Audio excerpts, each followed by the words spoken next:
نحمده ونصلي على رسوله الكريم أما بعد فأعوذ بالله من الشيطان الرجيم بسم الله الرحمن الرحيم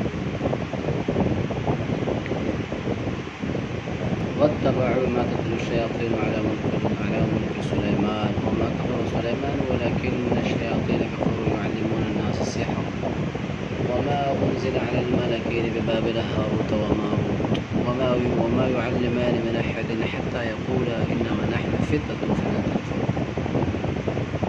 سامعین محترم، السلام علیکم ورحمۃ اللہ وبرکاتہ۔ آج میں آپ حضرات کے سامنے سحر کی حقیقت کے بارے میں کچھ معلومات پیش کروں گا۔ محترم حضرات، جیسا کہ آپ کو معلوم ہے، جو میں نے آپ حضرات کے سامنے قرآن کریم کی آیت تلاوت کی، پہلے پارے میں یہ موجود ہے۔ اس میں ذکر کیا گیا ہے کہ اس کے پس منظر یہی ہے کہ سلیمان علیہ السلام کے دور میں یہ جادو کا بہت بڑا چرچا تھا، یعنی بہت سارے لوگ جادو سیکھتے تھے، سکھاتے تھے۔ تو سلیمان علیہ السلام نے ان کے دور سے پہلے یہ چلتا ہوا آ رہا تھا۔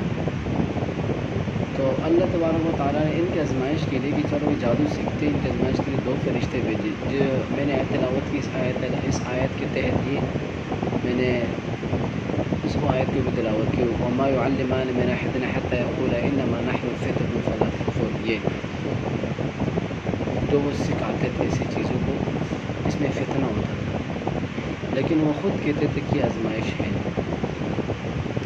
آزمائش ہے اور یہ اس کو نہ سیکھو، لیکن پھر بھی یہودی بے شعور بے عقل لوگ تھے، وہ اس کو سیکھتے تھے۔ تو اس جادو کو وہ لوگ سیکھتے تھے، اور اس میں ایک ایسا عمل تھا جس میں میاں بیوی کی آپس میں جدائیگی ہوتی تھی، اور مطلب یہ ہے کہ بہت سارے واقعات اس طرح ہو جاتے تھے اس وقت کے زمانے میں۔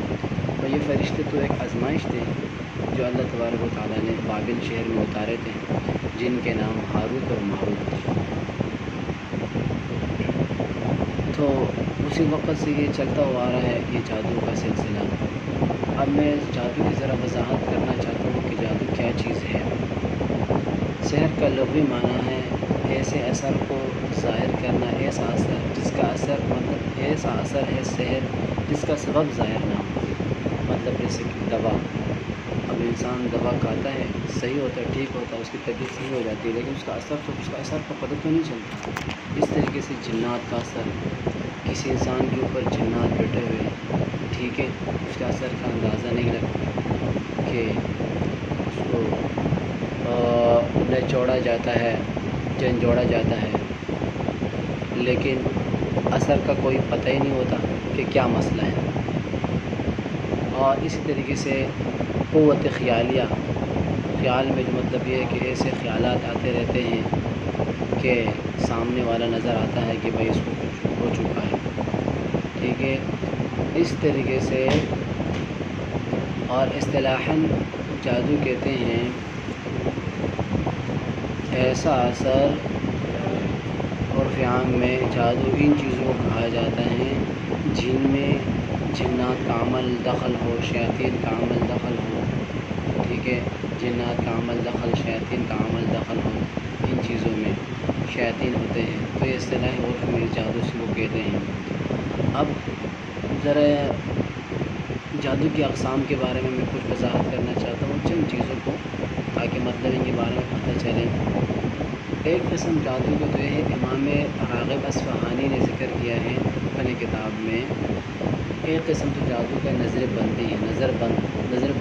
مطلب یہ ہے کہ جیسے کہ موسیٰ علیہ السلام کے زمانے میں قرآن سے بھی ثابت ہے، سحر اعین الناس، یعنی آنکھوں میں وہ جادو لگ رہا تھا۔ جب فرعون نے اپنے جادوگروں کو کہا نا کہ یہ رسیوں کو پھینک دو، جب انہوں نے رسیاں پھینک دی تو رسیوں سے ان کو قوت خیالی میں اژدہا آنے لگے، حرکت کرنے لگے، لیکن اصل میں وہ کچھ بھی نہیں تھا۔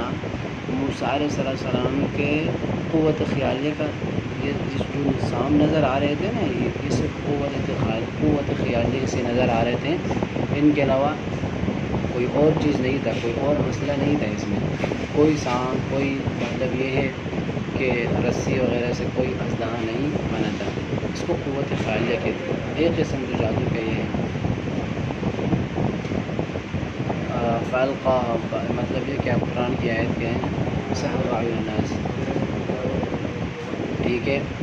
اور اس کے علاوہ دوسری قسم کیا ہے، وہ مطلب شیاطین کا اثر بھی ہے، ٹھیک ہے۔ اس میں دوسری قسم شیاطین کا اثر ہے، مطلب یہ ہے کہ شیطانوں کا اثر، یہ جادو کا دوسرا قسم ہے کہ انسان کے اوپر شیطانوں کا اثر ہوتا ہے۔ قرآن کریم نے اس کو ثابت کیا ہے کہ هل انبئکم علی من تنزل الشیاطین تنزل علی کل افاک اثیم، ٹھیک ہے، ہر ایک مطلب دل پر وہ اتر جاتے ہیں۔ تیسری قسم جو جادو کی ہیں وہ کیا ہے، وہ ہے مطلب یہ ہے کہ جادو سحر کے ذریعے سے، تیسری قسم ایک ایسی چیز ہے کہ سحر کے ذریعے سے انسان کی حیت ہی بدل جاتی ہے، مطلب یہ ہے کہ انسان سے پتھر بن جاتا ہے، جاندار بنا دیتے ہیں، ٹھیک ہے۔ لیکن اس میں فقہاء کرام کے اختلاف ہے، معتزلہ وغیرہ کہتے ہیں کہ یہ ناممکن ہے، محال ہے، لیکن جمہور علماء کرام کے اس میں یہ ہے کہ یہ محال نہیں ہے، یہ ممکن ہے، ٹھیک ہے۔ کیوں؟ کیونکہ وہ کعب احبار کی روایت سے استدلال کرتے ہیں کہ انہوں نے کہا تھا کہ لولا کلمات اقولهن لجعلتنی اليهود حمارا، کہ اگر میں یہ کلمات نہیں پڑھتا تو مجھے یہودی جو نا کیا بناتے، وہ جانور بنا دیتے، حمارا گدائی بنا دیتے وہ لوگ، ٹھیک ہے۔ تو ان سے دو باتوں کا استدلال ہمیں ہوتا ہے، ٹھیک ہے۔ کتنے باتوں کا؟ دو باتوں کا استدلال ہوتا ہے ان چیزوں سے۔ ایک یہ ہے کہ یعنی مطلب یہ ہے کہ جادو سے جانور بنانا یا پتھر وغیرہ کے ذریعے سے کوئی چیز بنانا ہے، یہ کیا ہے، یہ جائز ہے، مطلب ممکن ہے، محال ہے۔ اور دوسری بات کیا ہے، دوسری بات ہمیں یہاں سے یہ پتہ چلی کہ اس کو کاٹنا بھی ممکن ہے، مطلب یہ ہے کہ کٹ جاتی ہے، اس کا اثر ختم ہو جاتا ہے، کیونکہ وہ کلمات جو کعب احبار نے کہا تھا کہ اگر میں ان کلمات کو نہیں پڑھتا تو یہودی مجھے کیا بناتے، گدھا بنا دیتے، وہ کلمات موجود ہیں، وہ کلمات انشاءاللہ میں اگلی ویڈیو میں آپ لوگوں کو ان کلمات سے آگاہ کروں گا۔ اور اسی کے ذریعے سے ہمیں پتہ چلا کہ بے شک جادو ہوتا ہے اور جادو ممکن ہے، کیونکہ آپ علیہ الصلوۃ والسلام پر جادو ہو چکا ہے، اپنے زمانے میں یہودی نے کیا تھا اور اس کو کنویں میں ڈالا تھا اور کھجور کے پتیوں اس کے ساتھ کیا تھا، تو اس کا توڑ قرآن اور سنت ہے، اور اس کا علاج کروانا ممکن ہے، اور روحانی علاج کے ذریعے سے آپ مجھ سے رابطہ کر سکتے ہیں۔ جزاکم اللہ خیر۔